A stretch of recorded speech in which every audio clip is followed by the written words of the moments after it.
வணக்கம் ஃப்ரெண்ட்ஸ், மீண்டும் இந்த வீடியோவில் உங்களை சந்திக்கிறதுல மிக்க மகிழ்ச்சி.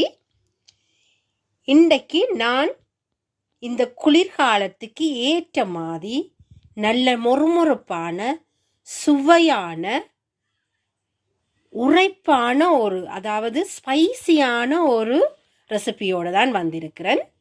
இன்றைக்கு நான் உங்களோட ஷேர் பண்ண இருக்கிறது மிளகாய் பஜ்ஜி. அதாவது சாதாரண மிளகாய் பஜ்ஜி இல்லை, ஸ்டஃப்ட் மிளகாய் பஜ்ஜி நான் இன்றைக்கு செய்ய போகிறேன். என்னுடைய வீடியோவுக்கு தொடர்ந்து ஆதரவு தந்து கொண்டிருக்கிற உங்கள் அனைவருக்கும் வணக்கம். உங்களோட கமெண்ட்டை நான் ஆவலாக எதிர்பார்க்குறேன். நீங்கள் புதுசாக இருந்தால் இந்த சேனலுக்கு ஸ்மைல் பி பாசிட்டிவ் என்ற என்னுடைய சேனலை சப்ஸ்கிரைப் பண்ணுங்கோ. அருகில் இருக்கிற பெல் ஐக்கோனையும் கிளிக் பண்ணுங்கோ. அப்போ நான் போடுற வீடியோ உடனுக்குடன் நீங்கள் பார்க்கக்கூடிய மாதிரி இருக்கும். சரி வாங்க, இப்போ நாங்கள் இந்த சுவையான மொறுமொறுவான மிளகாய் பஜ்ஜி எப்படி செய்கிறதுன்னு பார்ப்போம்.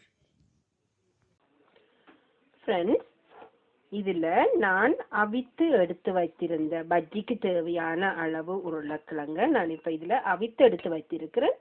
அதை இப்படி முள்ளு கரண்டியால் ஃபோக்குண்ட பின்பக்கத்தால் இப்படி நான் கொஞ்சம் முதல் மசித்து எடுக்க போகிறேன்.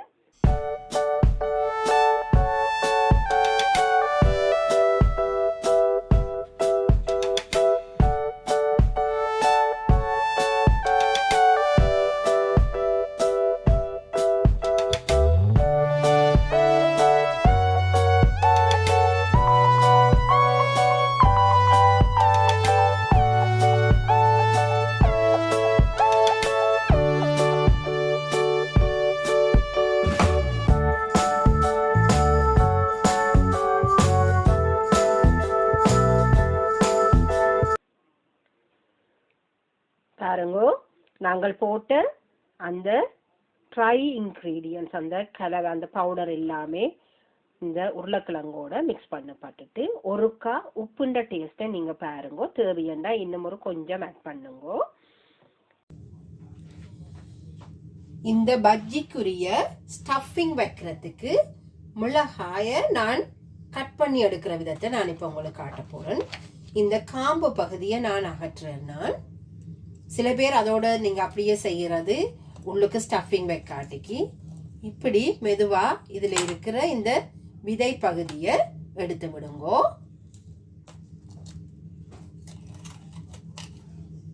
அப்படியே இந்த விதை பகுதியை எடுத்து விடுங்கோ.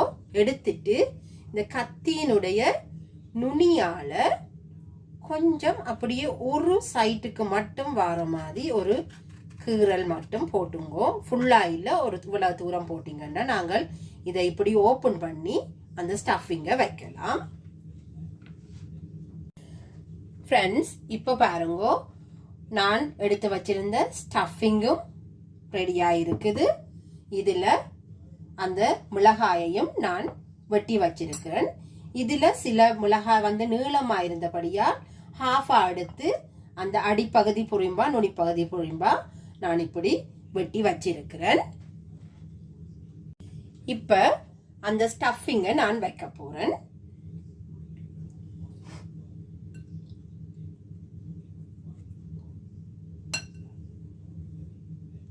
ஆக கணக்க வைக்காதீங்கோ. சில வேளை பொரிக்கும் போது கொஞ்சம் வெடித்து வரதுக்கு சந்தர்ப்பம் இருக்குது. உங்களுக்கு தேவையான அளவுக்கு மட்டும் வச்சு விடுங்கோ.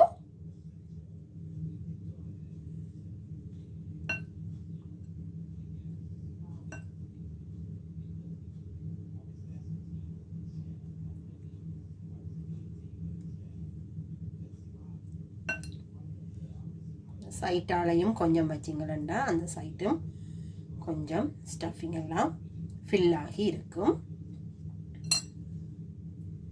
பாருங்க, இது அடிப்பகுதி வெட்டினது வச்சிருக்கிறேன்.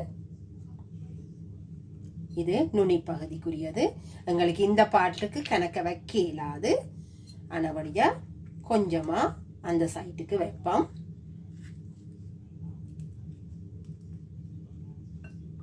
இதில் நீங்கள் ஸ்பூன் வைக்க இல்லாமல் இருக்கும், கொஞ்சம் ஹார்டாக இருக்கும். ஒரு விரலால் அப்படியே இந்த ஸ்டஃபிங்கை வச்சு உள்ளுக்கு கொஞ்சம் அப்படியே தள்ளி விடுங்கோ.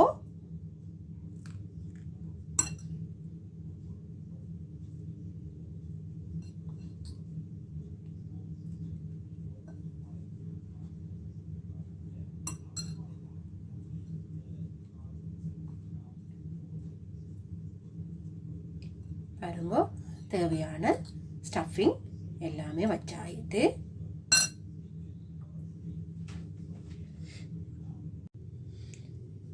இதில் இப்போ எல்லா மிளகாய்க்கும் வெட்டி நான் உள்ளுக்கு ஸ்டஃபிங் வச்சிட்டேன். இதில் 3 மிளகாய் கொஞ்சம் நீளமாக இருந்தபடியால் அதை 2ஆக பிளந்து நான் 2 விதமான துண்டுகளில் ஸ்டஃபிங்கை வச்சிருக்கிறேன். இப்போ இந்த பஜ்ஜி செய்கிறதுக்கு தேவையான மாக்கலவையை செய்ய போகிறேன். அதாவது அந்த பஜ்ஜி மிளகாயை தோச்சு எடுக்கிறதுக்குரிய அந்த கலவை. அதுக்கு 1 கப் கடலைமா, 1/2 கப் வெள்ளை அரிசிமா,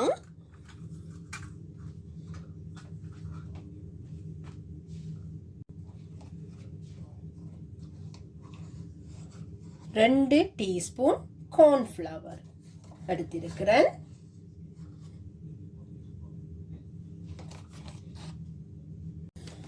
அதை விட தேவையான அளவு உப்பு கொஞ்சம் இந்த ஈவினிங் ஸ்நாக்ஸ் செய்யக்குள்ள கூடவா கொஞ்சம் உப்பு கொஞ்சம் டேஸ்ட் தெரிகிற மாதிரி போட்டிங்களா கூட நல்லம். இதோட சேர்த்து ஒரு 1/2 டீஸ்பூன் பேக்கிங் பவுடர் போடுங்கோ.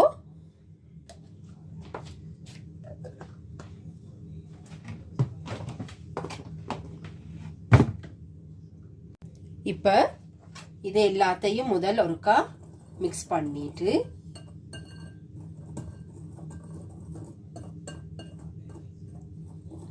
இப்போ கொஞ்சம் கொஞ்சமாக தண்ணி விட்டு நான் இதை மிக்ஸ் பண்ணுறேன்.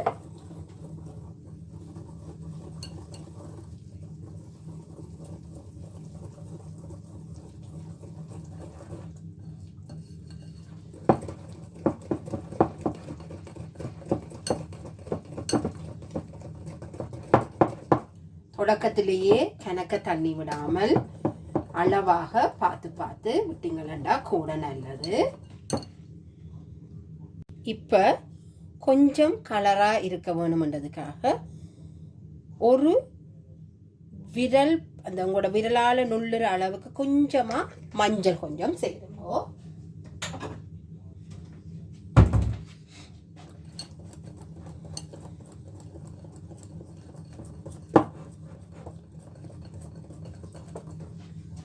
உங்களுக்கு பார்க்கவே தெரியும் நான் கொஞ்சம் திக்காத்தான் இப்போ இதை மிக்ஸ் பண்ணுறேன். அந்த புள்ளமா இருக்கிற அந்த கட்டைகள் எல்லாம் மிக்ஸ் பண்ணும் வரையும் நான் இப்படி செய்கிறேன். பாருங்கோ, இப்படித்தான் இருக்குது. இந்த பதத்தில் நான் இப்போ இன்னும் கொஞ்சம் தண்ணி சேர்க்க போகிறேன்.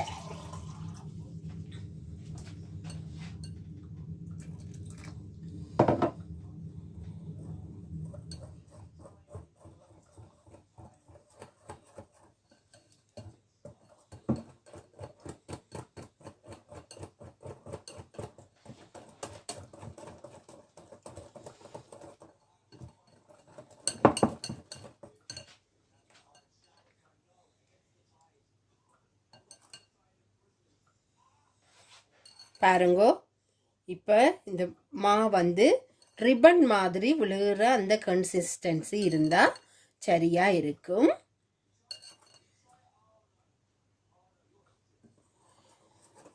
உங்களுக்கு கொஞ்சம் திக்காக கூடின மாப்பிடிப்பு வேணுமென்று சொன்னால் இதை விட கொஞ்சம் திக்காகவும் நீங்கள் செய்யலாம். நான் இந்த அளவே எனக்கு போதுமென்று நினைக்கிறேன். இதில் அந்த மிளகாய் பஜ்ஜிக்கு தேவையான மாக்கரைசல் மற்றது எண்ணெய் கொதிக்க விட்டிருக்கிறேன். நாங்கள் செய்து வச்ச ஸ்டஃபிங்கோட அங்கால இருக்குது மிளகாய். இப்போ நான் ஒருக்கா இந்த எண்ணெய் வந்து கொதிச்சுட்டு தாண்டு பார்க்குறதுக்கு ஒரு கொஞ்சமாவை இதில் நான் ட்ராப் பண்ணி பார்க்க போகிறேன். பாருங்கோ, அந்த மா மேலால் மிதந்து வந்துட்டுது. அப்போ எங்களுக்கு தேவையான அளவுக்கு எண்ணெய் கொதிநிலைக்கு வந்துட்டுது. இந்த மிளகாய் பஜ்ஜியல் செய்கிற நேரம் நீங்கள் நார்மல் கரண்டியை பாவிக்காமல் இப்படி டொங்ஸை நீங்கள் பாவிக்கிறது கூட நல்ல இடுக்கின்னு சொல்லுவோம். இப்படியான இதுகளை பாவிக்கிறது கூட இலகுவாக இருக்கும் எண்ணெயிலிருந்து எடுக்கிறதுக்கு.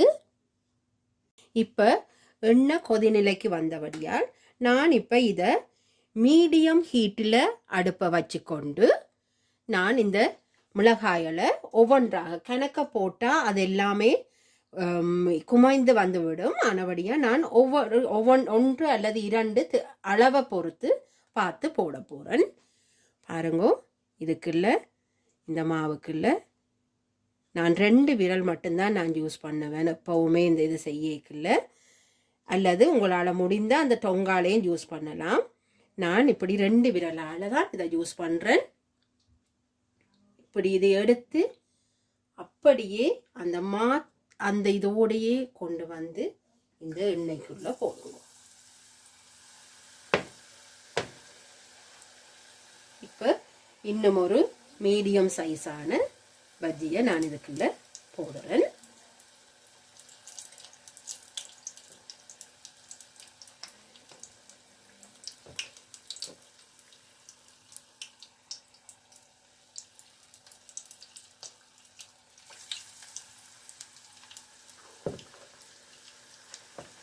இன்னும் ஒரு கொஞ்சம் இடம் இருக்கிறதால இந்த சின்ன அளவில் நாங்கள் செய்த அந்த அடிப்பகுதியில் செய்த பஜ்ஜியையும் நான் அந்த இடைவெளிக்குள்ளே போட்டு எடுக்க போகிறேன்.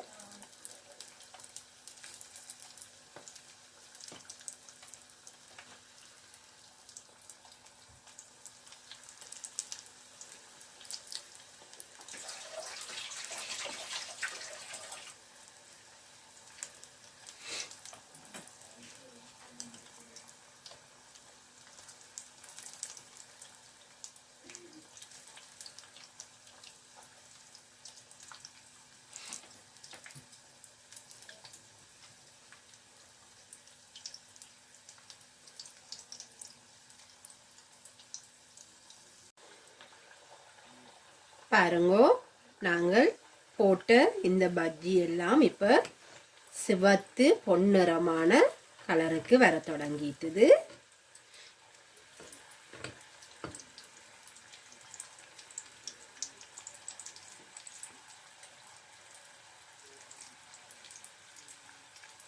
இப்போ நான் இதை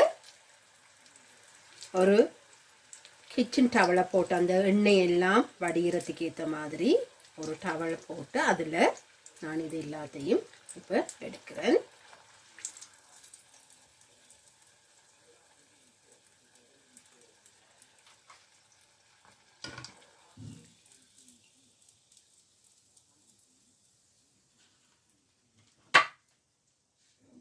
ஃப்ரெண்ட்ஸ், இதுதான் நான் இன்றைக்கு செய்த மிளகாய் பஜ்ஜி. பாருங்கோ எவ்வளவு பொன்னிறமாக பொரிந்து வந்திருக்குன்னு சொல்லி. என்ன இது இருக்கா டேஸ்ட் பண்ணி பார்க்கலாமா?